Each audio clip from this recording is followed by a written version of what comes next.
Yeah, man, people, welcome back, man. Welcome back to the morning inside. And we're there again, we're there. Choose the morning. Bless up to the morning inside our family. You understand? Bless up to the people, them. You understand? Also, people who just find out about, Nicardo Media House Channel and the morning insider. Yeah, this is where, you get all the morning stuff. Yeah, the people, the morning tea. You understand? But I mean, look, they have to chop up some things. You don't know. The Reggae Girls close out the 2-game series at home and scoring 6 goals in 2 games. The Reggae Boyz played 3 games at home, couldn't score not even a goal for the people them. But now stop rubbing at them face. You understand? We have to bless up the Reggae Girls. We have to bless up the Reggae Girls. You don't know. 3-0. Yeah? 3-0 and then guess what? 3-2. You understand? The South Africa team is a very good team, in its own right, so they might always come back, in the second game, they figured out things. But I mean, look, people, bless up to everybody. As I said, good morning, good day, good afternoon, good night, whenever you guys really watching it. You don't know what you guys supposed to do already. You understand? Don't forget to like, share, comment, and subscribe. Yeah, the morning insider show. I love this show. If I love this show one more time, you understand? Love this show endlessly. Love this channel endlessly. But also, yeah, respect for the people them. Endlessly. Whole heap of appreciation for the people them as usual. You understand? But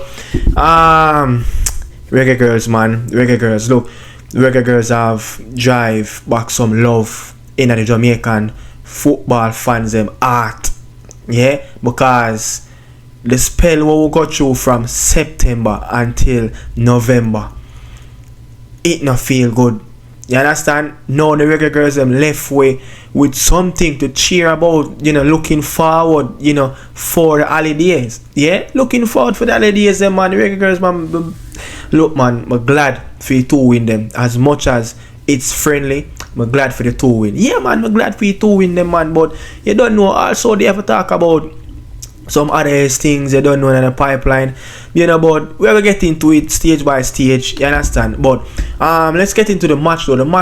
Look, it's you say it's a little bit difficult, for the Reggae Girls, which I was anticipating. I was, talking about, look, I need the South Africans to give us a different challenge, give us something, give us a little bit of difficulty. You understand? Just like when you play FIFA and you put it on legendary or professional or semi-pro, yeah, you play computer on semi-pro, you step it up to world class, legendary, and then ultimate.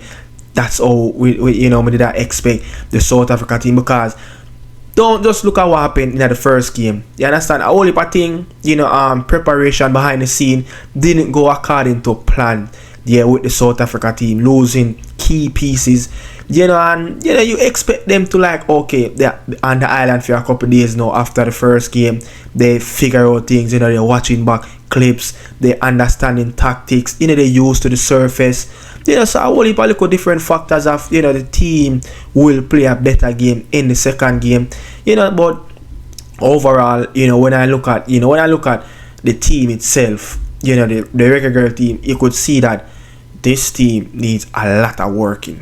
Yeah, you could imagine if this team did still play from last year when we lose against Canada, to qualify for the World Cup and also for the Olympic. What would happen? What would really happen? How far would that in our preparation to make sure that, look, 2027 no miss in Brazil.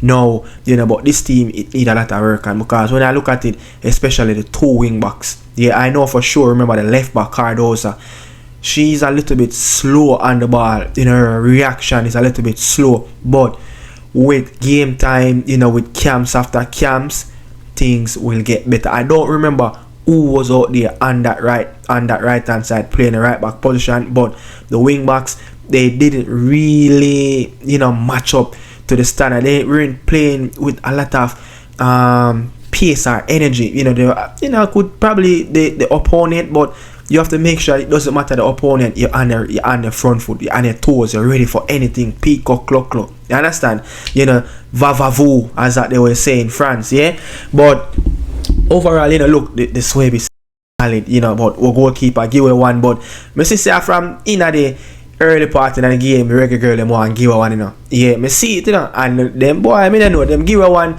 but nevertheless, so it goes sometime. But the back four has always solid, especially the center half, but the wing backs is just that they need to shape up a little bit. You know, I have an issue with Vivian Sampson and the other girl that started in the CDM role last game. I think Bailey started in the CDM role. I have an issue. You know, Vivian Sampson have played really well. You know, especially the build up. You know, the preparation during the World Cup. You know, campaign in Australia and New Zealand. She was excellent in that midfield, but I don't know, man, for some reason Vivian, you know, she scored, but she was just a little bit, I think she was one of the main fault in the midfield that the team were playing a little bit too slow, because the team was actually playing through her, through after her. Then, you know, Drew Spence, Primus didn't really get on the ball as much as she wanted to. You know, she's a player that want the ball to be on her feet, and you know, she didn't really, I guess the midfield didn't really find her as much as possible in those little small pockets, so she can, you know, do her thing in that number 10 role. You know, but I think the midfield it needs some fine tune up, and I think Joe Spence, you know, she's kind of playing a little bit lazy. Yeah, she's kind of playing a little bit too lazy. You know, but the wingers, you know, I remember Hines, the girl from Newcastle, you know, she didn't really give us much out on the left hand side. You know, I don't remember who was out there on the right hand side. That right hand side just seems like it was just so to my eyes. You understand? You understand? But I mean, look, I'm glad, you know, the coach made that right decision and take off, you know, Khadija Bonisha, because Khadija Bonisha have a long season ahead of her. You know, going back to Manchester City right now, Khadija Bonisha have 4 games in 10 days coming up. 2 games. I think she have Leicester City. She have Leicester City and her next team in the WSL, and she also have the team that is from Austria, Polten. She played a team. That's her second game, and then she played a WSL, and then they played Barcelona. So she have 4 games in 10 games. So long flight, go back to England. You know, she played back. Her next game will be on Sunday. You know, so she leave the island, possibly leave the island tomorrow. You know, and then she have Wednesday, Thursday, Friday, Saturday. She have 4 days to recover, you know, for that game, I think, against Leicester City. So I'm glad to see that. Look, we'll make that substitution, give her that rest. But people, this team with Khadija Bonisha and McKenna, you know, Pernell Charles' granddaughter. Look at McKenna when McKenna was playing for Rangers. Then she got that move to Villarreal, and then she got that move, you know, for that team in Madrid. Yeah, playing at a higher level right now. You know, just look at her body structure. Look at Khadija Bonisha. She lost weight. You know, this team is right on the brink of explode again, but it just need that mechanic. But yeah, you need that mechanism back in the team where they brighten up about the preparation. You know, they look after the girls really well. You know, make sure that everything is top notch for the Reggae Girls. You know, but overall, man, you know, we created some opportunity where we should have at least scored, but the build up was slow. The pressing was unorganized.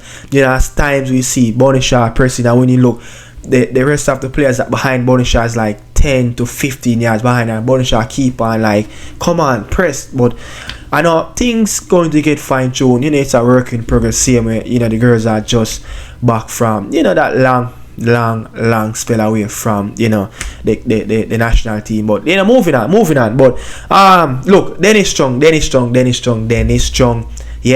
Mr. Dennis Chung. Yeah, the Gensec of the Reggae Boy. Not the Reggae Boy, the JFF, the Gensec for the JFF, the General Secretary. Strike again, but not strike in terms of a negative way. We've seen that Dennis Chung, yeah, want to bring the game to the YouTube platform. Yeah, not just the YouTube platform, but bring the game to social media. You understand? Look, when I look at, you know, the article, and I have this thing that Dennis Chung play. I look a clip of Dennis Chung. Listen to what Dennis Chung have to say. You know, courtesy of Nationwide. You know, I got this audio clip from Nationwide. You know, so listen to what Dennis Chung have to say about the whole thing of, you know, getting games and, you know, the JFF Live, the YouTube platform, and all of that.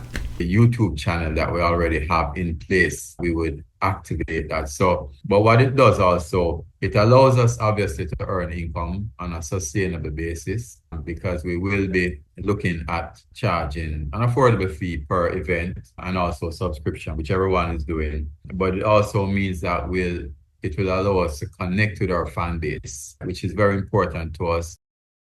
So yeah, that's Dennis Chung, speaking, to the media. But this is where the world is going. When I it's just today I was reading an article about the Premier League is about to launch their own platform, their own production platform of broadcasting the Premier League, and I think it's going to name the Prem Flex.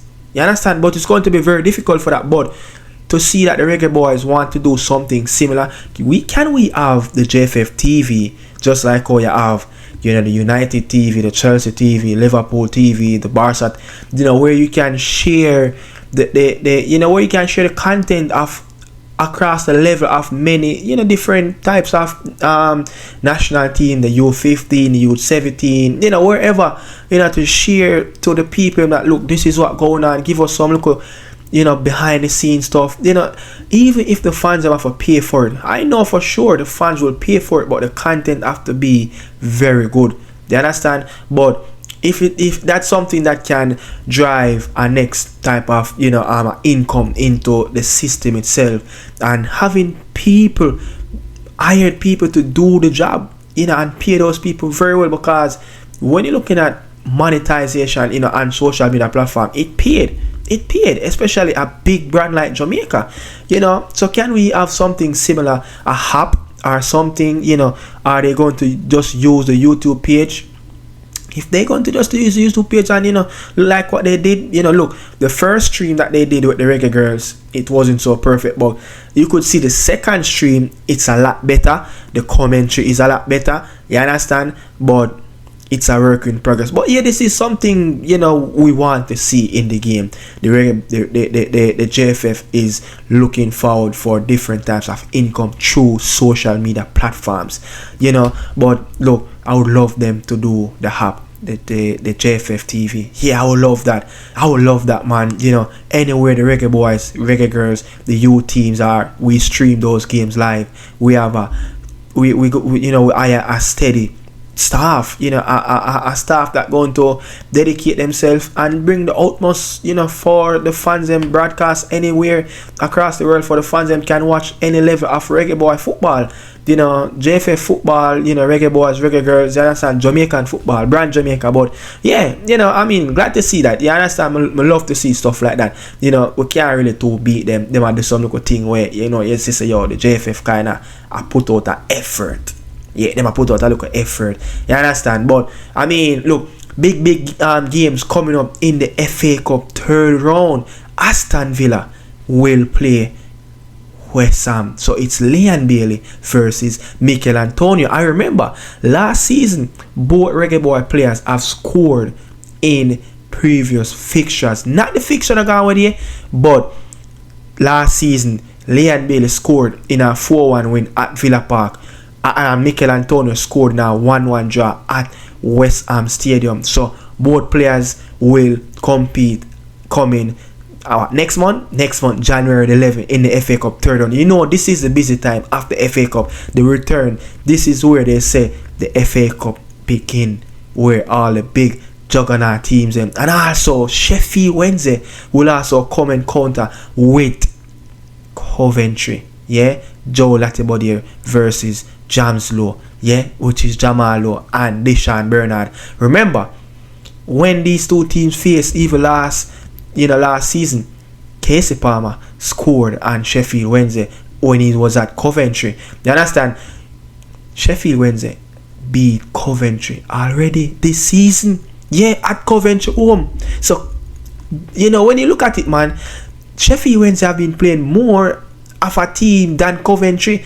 Remember Coventry went all the way to the semi-final, and lucky, they just narrowly missed out on a victory over Manchester United. But yeah, Deshaun Bernard versus Latibodier, the lone soldier at Coventry right now, Joel Latibodier under Frank Lampard, yet to feature in a game for Frank Lampard. Frank Lampard draw his first game. Joe Latibody feature on the bench, not even a call. You understand me? I worry that one day Frank Lampard, respect the player, have the player in him plans. You understand? But yeah, Mason Holgate, West Brom, Devante Cole, they will travel to the Vitality Stadium in the south coast of England to play Bournemouth, the Cherries. We love to see, Mason Holgate coming up against a Premier League team, just to see the quality of how he's going to, apply himself in that game. Bournemouth is playing excellent football. Seeing Mason Holgate coming up against Evans, the Brazil, it's a very good team. Clivert, you name it, man. Can Devante Cole get a start in that game over Maja? A player that I don't know why this player isn't having put on, the black, green and gold shirt as yet. Why Devante Cole is not wearing the black, green and gold shirt as yet? But yeah, West Brom will travel to Bournemouth, and also one big game coming up later today. Jonathan Russell will come up against Wrexham, the Hollywood owner, Rob McKinley. Yeah, Rob McKinley, what's his name? I know it's Rob McKinley. Yeah, I don't remember their name, man, but yeah, it's a big game. It's being promoted. It's been talking about, over here in the US. It's gonna come on Paramount. It's a feature game also in England and Sky Go. So can Jonathan Russell come up big? Remember, Reading is right behind him. Reading is Kanye Boys Club. But if Barnsley get a win, they will be like 4 points behind Wrexham. Wrexham cannot afford to drop points because they want to finish on top above by Birmingham. Because Birmingham owned by American. I think it's Tom Brady. I think it's Tom Brady, one of those owners. But yeah, man, that's it for the show, people. That's it for the show. But yeah, Jonathan Russell have a big game coming up later today. So let's see if Jonathan Russell can come up big in this game. This is where, Barnes will pay the big bucks for Jonathan Russell to come up against, they missed out on a FA Cup, third round, they got beaten on penalty shootout against Bristol Rover. Jonathan Russell scored off his penalty, but let's see what's going to happen. People, bless up on yourself. Thanks for watching, man. This is Nicardo Media House, the Morning Insider Show. See you guys tomorrow.